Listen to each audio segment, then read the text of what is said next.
그런데 이들은 춤이 시작되자 더욱 더 객관인 모습을 보였습니다. 첫 시작 군무부터 하나도 맞지 않는 모습을 보여주었기 때문이죠. 이들은 일렬로 쭉 늘어선 채로 자신들의 오른팔을 45도 각도로 쭉 뻗었습니다. 그런데 열심히 움직이던 이들의 팔은 전혀 맞지 않고 제각각인 모습을 보여주었습니다. 그리고 이들은 팔뿐만 아니라 다리를 뻗은 각도 역시 각자 달랐는데요. 오 놀라워라. 최근 9월 미국 빌보드가 선정한 21세기 최고의 팝스타로 꼽히며 또 한 번 국위선양을 한 방탄소년단. 빌보드는 지난 25년 동안 활동한 팝스타 중 가장 많은 영향을 끼친 스타를 선정해 25위부터 순차적으로 공개했는데요. 이 중 방탄소년단은 무려 19위에 이름을 올린 것이었죠.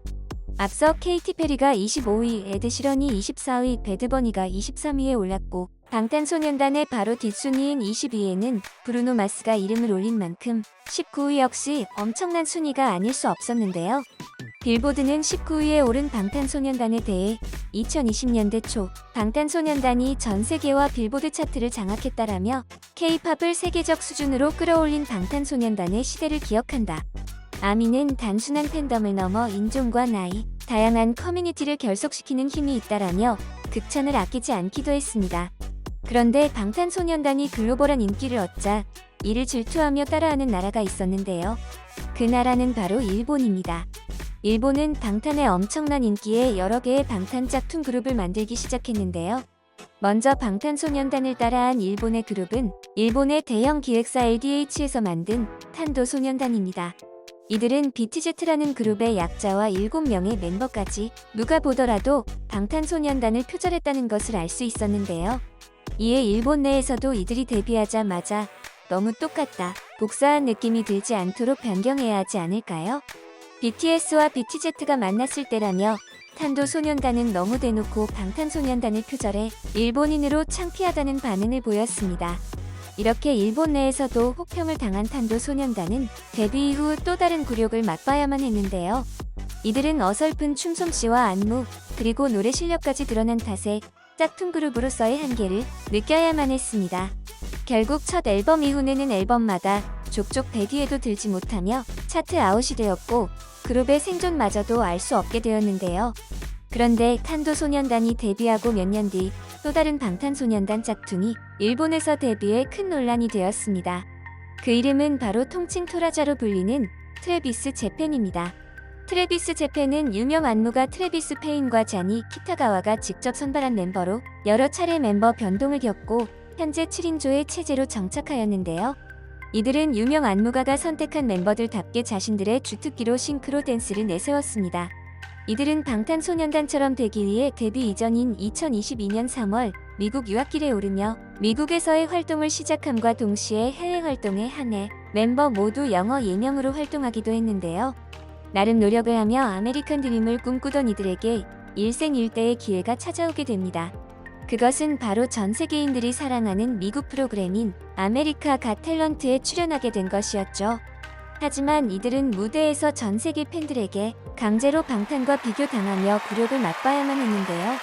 아가텔 무대에 등장한 이들은 신이 난 듯 어쩔 줄 몰라하며 손을 흔들었습니다. 이후 심사위원이 당신들은 누구죠? 라고 묻자 저희는 트래비스 제팬입니다라며 당당하게 소개하기도 했는데요. 자신들은 일본에서 방금 날라왔고 춤과 노래, 아크로바틱까지 다양하게 할 수 있다고 말하였습니다. 긴장한 멤버들은 일렬로 쭉 늘어서 비장한 표정을 하기도 하였는데요. 그런데 이들은 잠시 뒤 한 소절을 부르자마자 심사위원들을 어리둥절하게 만들었습니다. 그 이유는 바로 일본식 영어 발음 때문이었는데요. 마이 드림이 할리우드가 첫 소절이었지만 듣는 이들에게는 할음으로 들릴 정도로 이상한 일본식 영어 발음을 한 것이었죠. 이에 여성 심사위원은 어리둥절한 표정을 짓기도 했는데요. 그런데 이들은 춤이 시작되자 더욱 더 객관인 모습을 보였습니다. 첫 시작 군무부터 하나도 맞지 않는 모습을 보여주었기 때문이죠. 이들은 일렬로 쭉 늘어선 채로 자신들의 오른팔을 45도 각도로 쭉 뻗었습니다. 그런데 열심히 움직이던 이들의 팔은 전혀 맞지 않고 제각각인 모습을 보여주었습니다. 그리고 이들은 팔뿐만 아니라 다리를 뻗은 각도 역시 각자 달랐는데요. 이후 이어진 안무에서는 정체불명의 댄스를 선보여 보는 관객들을 또 한 번 어리둥절하게 만들었습니다. 이들이 보여준 댄스는 최근 한국이나 해외에서는 전혀 본 적이 없던 촌스러운 동작들 뿐이었기 때문인데요. 이에 위기감을 느낀 이들은 인터뷰에서 자신들의 특기라고 했던 비장의 무기를 선보였습니다. 그것은 바로 무대 중간에 백덤블링을 선보인 것이었죠. 하지만 이들의 백덤블링 역시 어딘가 모르게 이상했는데요.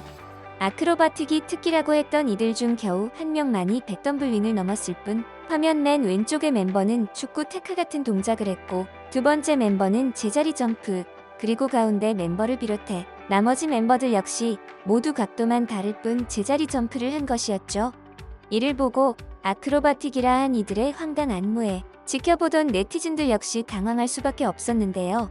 이들은 안무뿐만 아니라 노래 실력 역시 형편없는 라이브 실력을 선보여 더욱 논란이 되었습니다.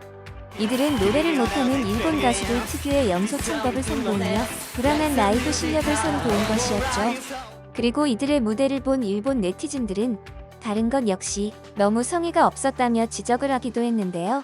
그것은 바로 그들이 입고 나온 의상이었습니다.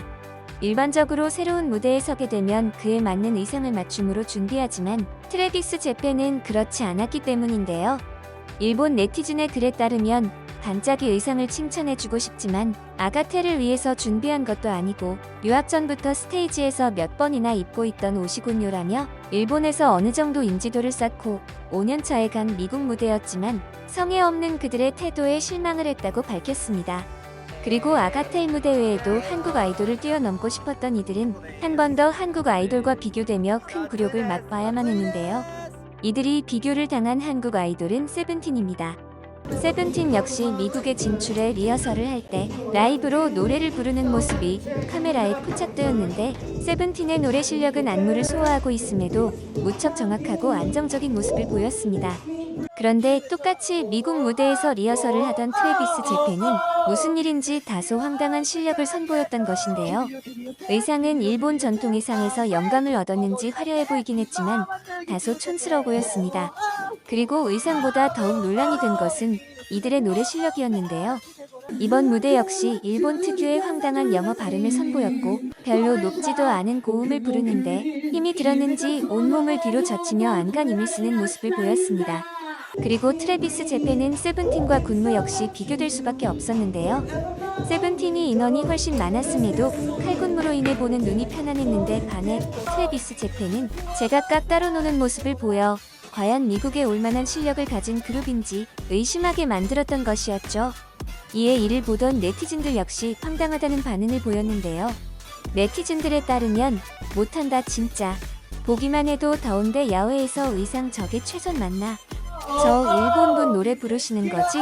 대사 읊조리는 게 아니고 좀 더 연습이 필요해 보이시네라며 한국 아이돌을 따라잡기에는 너무도 역부족이라는 반응을 보였습니다.